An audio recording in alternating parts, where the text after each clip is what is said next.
And welcome to my channel Ankita's kitchen. आज मैं आपके लिए लेके आई हूँ चाट से लेके दही भल्ले में यूज़ होने वाली इमली की खट्टी मीठी चटनी की रेसिपी। इसे मैंने बहुत ही बेसिक चीज़ों के साथ बनाया है और ये इंस्टेंट इमली की चटनी की रेसिपी है, तो इस वीडियो को लास्ट तक ज़रूर देखिएगा। चलिए इसे बनाना स्टार्ट करते हैं।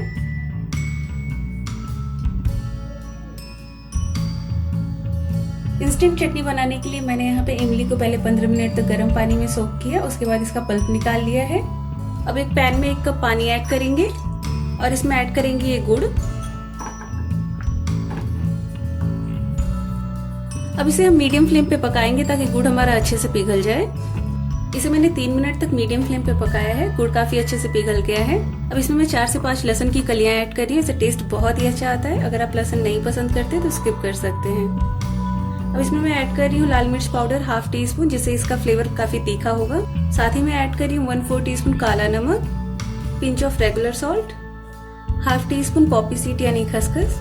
इन सारी चीजों को एक बार मिक्स करते हैं। अगर आपके पास पॉपी सीड नहीं है तो आप स्किप कर सकते हैं। अब इसमें ऐड करेंगे ½ टीस्पून भुना हुआ जीरा पाउडर और ये इमली का पल्प ऐड करेंगे।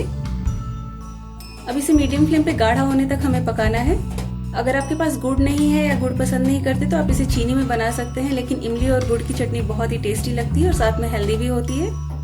इसे मैंने 3 मिनट तक पकाया है। इसमें एक उबाल आ गया है। अब इसे 2 से 3 मिनट तक और पकाएंगे। फ्लेम को मैंने मीडियम रखा है। ये इंस्टेंट चटनी की रेसिपी मैं आपसे शेयर कर रही हूँ। इसके लिए आपको बहुत सारी चीज़ों की ज़रूरत नहीं है। आप सिर्फ बेसिक चीज़ों के साथ ये चटनी बना सकते हैं। आप इस चटनी को चाट से लेकर पराठे तक के लिए प्रेफर कर सकते हैं और इसे बनाना तो बहुत ही आसान है। अगर आपको मेरे वीडियोस और रेसिपीज हेल्पफुल लगते हैं तो प्लीज़ मेरे चैनल को सब्सक्राइब कर लीजिए और साथ में बेल आइकन को भी प्रेस कर लीजिए ताकि आने वाले हर वीडियोस की नोटिफिकेशन आपको मिलती रहेगी। मैंने यहाँ पे बहुत ही कम इमली और गुड़ का यूज़ किया था, इसलिए मैं परफेक्ट मेजरमेंट नहीं बता पाई थी आपको। आप 25 ग्राम इमली के लिए 50 से 75 ग्राम गुड़ का यूज़ कर सकते हैं। चटनी को मैंने 2 से 3 मिनट के लिए और पकाया था और ये थोड़ा गाढ़ा हो गया है। अब ये ठंडा होने पे भी और गाढ़ा होगा। इस समय थोड़ा सा आप चटनी को टेस्ट कर लीजिए। अगर मीठा थोड़ा कम लग रहा है तो थोड़ा सा चीनी ऐड कर सकते हैं। हमें इतनी ही गाढ़ी चटनी चाहिए। अब फ्लेम ऑफ करते हैं। इस चटनी को मैंने एक बोल में निकाल लिया और इसकी थिकनेस देख सकते हैं आप।